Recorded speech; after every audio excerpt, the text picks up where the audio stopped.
Good morning. On our journey through Proverbs today, we look at chapters 16, 17, and 18.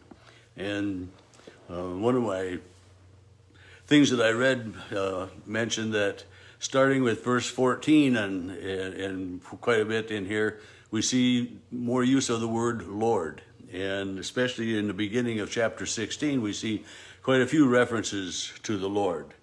Like verse 1, the plans of the mind belong to the mortals, but an answer of the tongue is from the Lord. And in chapter 3, verse 3, commit your work to the Lord. And verse 4, the Lord has made everything. And verse 5 is the Lord. So we're going to see more things referring to the Lord. Not that we hadn't seen some in the early chapters, but more so now it seems that Solomon's writings are reflecting the ways of the world, plus putting them into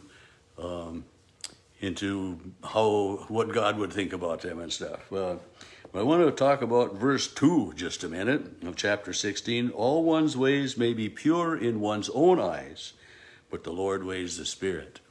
It says all one's ways may be pure in one's own eyes. We might think we're doing the right thing, always. And we might never think we're wrong. Well, most of us are wrong, at least once in a while anyway.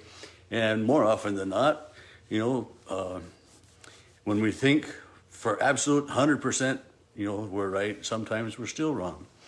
But it's kind of that mindset of a lot of people that, I can do whatever I want, but, we can't. Because we need to think about others and be aware of what's going on with others, So with the part where the Lord weighs the spirit, what is our intent? Is it to do good for ourselves? Is it to do good for a community? Do our actions, somehow harm others in the community as well? And, so it's just that reminder, all one's ways may seem pure in one's own eyes. But just because we think so, and there's been a lot of that in the world, like, I'm not even going to go into some of the things that I think about that reflect that me attitude.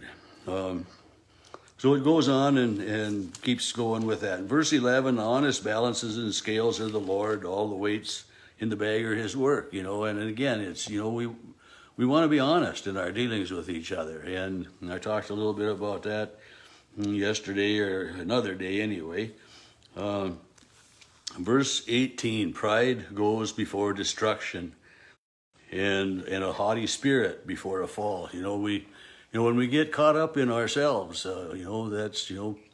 we get too sure of ourselves, and that kind of reflects back to what I said about verse 2. Everything seems right in our own eyes. Pride goes before a fall is something that we've all grown up hearing that. Verse 27, scoundrels concoct evil, and their speech is like a scorching fire. And these are the troublemakers, and scoundrels. I like that word, the scoundrels. It's a word we don't hear real often in today's society, but I think there are a lot of scoundrels out there. In chapter 17, verse 6, grandchildren are the crown of the aged, and glory of the children is their parents. And we hear that deal. The grandchildren are our reward for having children, or the grandchildren are the apple of our eye, or just so many different things that way. And sometimes often with our grandchildren, we're much more lenient than we were with our children.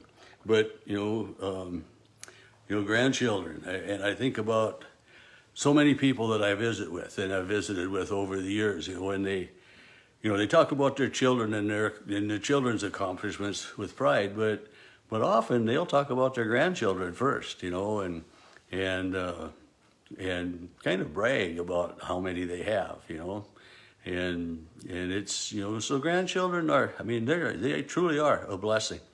And, the crown of the aged, is to have them. And I know in one parish I had a man that was in his early 60s say, I don't even have any grandchildren yet. And, he was bemoaning the fact. He wanted to have some grandchildren, and he didn't know if he ever would. But, it was just, one of the things that he was looking forward to. Verse 9 and 10, I have both of those kind of highlighted. One who forgives an affront fosters friendship. One who dwells on disputes will alienate a friend. And, and it is. If we keep dwelling on the past, it can drive a wedge in between us, and so, we need to forgive, and go on there. Then 10, a rebuke strikes deeper into a discerning person than 100 blows into a fool. So, somebody that's able to think about it, this is a rebuke. I think about it as constructive criticism or a constructive advice, maybe. Anytime you use the word criticism, even when you talk about constructive criticism, all they hear is criticism and critical, and it's, you're getting scolded for something. But it's not always. So, but, it's to gently and politely, rebuke someone, talk to them about whatever's going on. Verse 15, one who justifies the wicked and one who condemns the righteous are both alike an abomination to the Lord. And it's, no matter, a wrong is wrong, no matter how many people say it's right, and a right is right, and this is, so one who justifies the wicked, one who justifies a wrong, one who says, well, it wasn't really stealing, or I didn't really lie, or I didn't really whatever. Well, the reality is that they most likely really did. So we need to watch out for those things.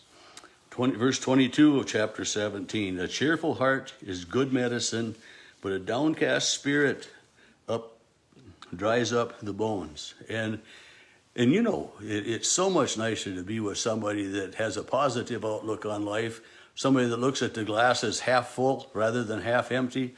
And within that, then there's the opportunist who says, oh, if there's water in this glass or whatever, and drinks it, takes advantage of whatever the situation may be. But it is so true that, if you look at the day, if you get up in the morning and say, oh, it's a beautiful day, it's another day that the Lord has made, let us rejoice and be glad in it. And there are people that will say, yeah, my mom said that all the time, or my grandma said that all the time, or but to think about looking on the bright side of things, it's so much, we're so much more productive when we have that cheerful attitude than if we, oh, I got to go to work again today. And, it's so hard in an awful lot of ways like that. Verse 26, to impose a fine on the innocent is not right, or to flog the noble for their integrity. You don't punish somebody for doing right. You don't put other people's bills upon them, It's not, to impose a fine on the innocent is not right, and that's, we all hear stories of people who have, gotten a fine or whatever for whatever it might be, and they're innocent, and they go and they fight it, and, but it comes right back down to being fair and honest and upright in our dealings with others. Verses 4 and 5 of chapter 18. The words of the mouth are deep waters. The fountain of wisdom is a gushing stream. It's not right to be partial to the guilty or to subvert the innocent in judgment. So verse 5 is a lot like the one I just talked about, verse 26, but, the words of the mouth are deep waters. When we say something, it can carry a lot of weight. And we go on, verse 8 ties in with that, the words of the mouth are deep waters. The words of a whisperer are like delicious morsels. They go down in the inner part of the body. Slander, lies. The words of a whisperer. This is a gossiper. When somebody tells you a falsehood about something, when somebody tells you a lie about something, those words can't be taken back. And those words last a long time, and we hear them, and it makes us think and wonder. Those accusations don't go away easily. And then verse 10, the name of the Lord is a strong tower.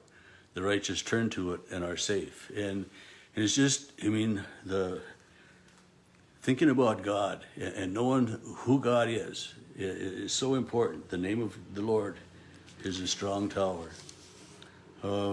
Just to finish up now today then with verses 17 and 18, the one who first states a case seems right, and the other comes cross-examines. We need to hear both sides of the story. And this is true, with a lot of, like I said, slander and different things. Sometimes when you hear the first side of the story, it sounds like it must be right. But we need to hear both sides of the story. And to tell the good old story of God and God's love. May He richly bless you today, as always.